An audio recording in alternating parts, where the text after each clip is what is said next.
What's up, everybody? Norm from Chino's Rod and Custom. Just want to do a quick update on the wagon, the ranch wagon. So as you guys can see, I've got most of the weathering done. This is a combination of the salting technique and the weathering technique that Blair Pletcher did. He has a whole video series that actually David Sean, Mr. Mini Dreams, has over on his channel, a whole playlist. So I utilize that as well. So all the weathering's done with craft acrylics. So as you guys can see, the texturing and everything, it makes it look super realistic. I'm so glad that I watched those videos and kind of picked up on his technique because it's really great.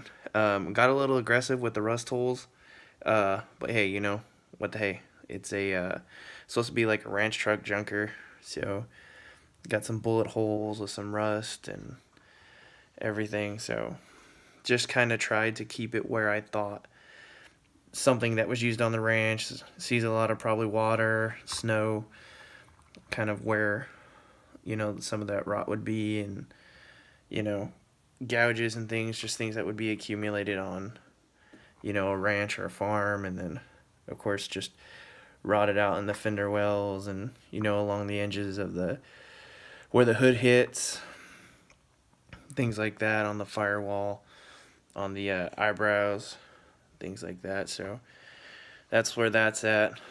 Pretty happy with that, actually. So another thing that I learned that I'm doing on this model, if you look at the interior, so this is a custom color that I mixed with these. So I have, it's rusted pipe and gilded oak. So as you guys can kind of see, they're like different shades of brown. The gilded oak was a lot more yellow than I thought it would be. So that's why I kind of toned it down a little bit with the rusted pipe. But see the seat, it looks like the seat cover is, you know, worn out. It hasn't been weathered yet, of course, guys. This is just literally, if you can see, there's still paint drying in the back. So once it's done, I plan to black wash the seat and everything. But the technique that I used, I actually learned from Facebook, is using regular toilet paper. And all you do, depending on the thickness of the material you need, is you just separate your plies. And as you can see, it's kind of already got a texture to it. You separate it, and then what you do is you mix regular old PVA glue with water. And you do, I think it was 3 parts water to 1 part glue. And you mix it up, you cut your tissue to the shape of the seat, or roughly to the shape of the seat, and then use the water and the glue material to kind of dab on and wet the seat down. And that's how you get that kind of texture. And this one's still drying, the front seat, but it was done kind of in the same way.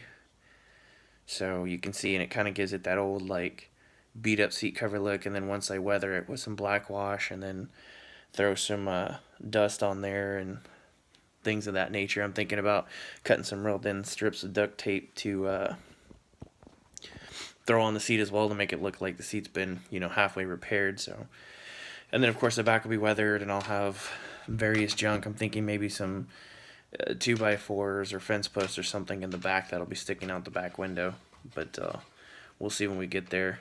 Got the chrome stripped off the wheels so that I could start getting those weathered. Oh crap, so I dropped that. So I was thinking about painting them white and then weathering them, but I think since they're already white, I think I'm just going to go, because it's like a little off-white. It'll be perfect for the weathering. So, and just something I wanted to bring up for guys who are thinking about, or potentially thinking about, messing with craft acrylics and brushing them. Can you do it? Well, yeah. So you can. This, believe it or not, is all brush painted with craft acrylic. And I literally just thinned it down with a little bit of water.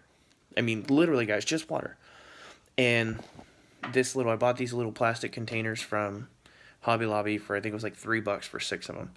And I just put the paint in there, and then I just added a little bit of water to thin out the consistency so it wasn't quite as thick.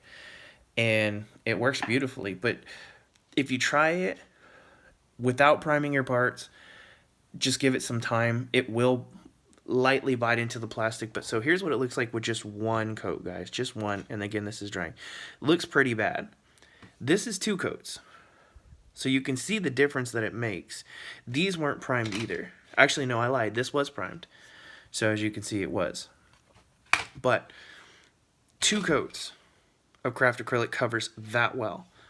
That's what you start with. So as you guys can see, if you decide to do craft acrylics and brush it, don't get discouraged if it looks like this. It will lay down in the second coat, and possibly if you have to go a third coat, will cover. And as you can see, I mean, look at the detail. It's not laying down in the detail at all. It's not covering any of those lines. It's not filling it in. It's relatively thin. It's not a thick carrier, and the pigment's not that heavy, which is why it requires multiple coats. So anyway, brush painting with craft acrylics really is doable very easily. I know some guys are afraid of it. Some guys just won't do it, and that's fine. That's your choice. For me, I myself am a very poor modeler. I do not have a large budget for this, so I tend to stick to it. And as you guys can see, it is definitely my paint of choice. Just because it is easy to get. It's cheap. I think at our Hobby Lobby here, where I'm at, it's like $1.17 for the these brand, the Americana and the Craft Smart, and then it's $1.37 for the Folk Art brand. So really, really cheap. Not bad at all. Anyway, guys, just a brief update. Marcos actually called me out a little bit, was like, hey, you haven't posted a video in a while, so definitely want to get something up. I was going to try and surprise you guys and hopefully throw this thing together, but based on my schedule, you guys can see, not as far as I wanted to get. Oh, really quickly, so, sorry guys, I know this video is getting long, but, so I figured out the front suspension, so I was wondering how the hell was I going to mount this and clear those tires, because even in the mock-up you could see the tires were rubbing. So what I came up with was actually a lot easier than I thought. Originally, I was going to put like spacers under here, lift the A-arms up, and I thought, nobody in their right mind is going to put that much engineering into a vehicle you're just going to beat the crap out of on the ranch.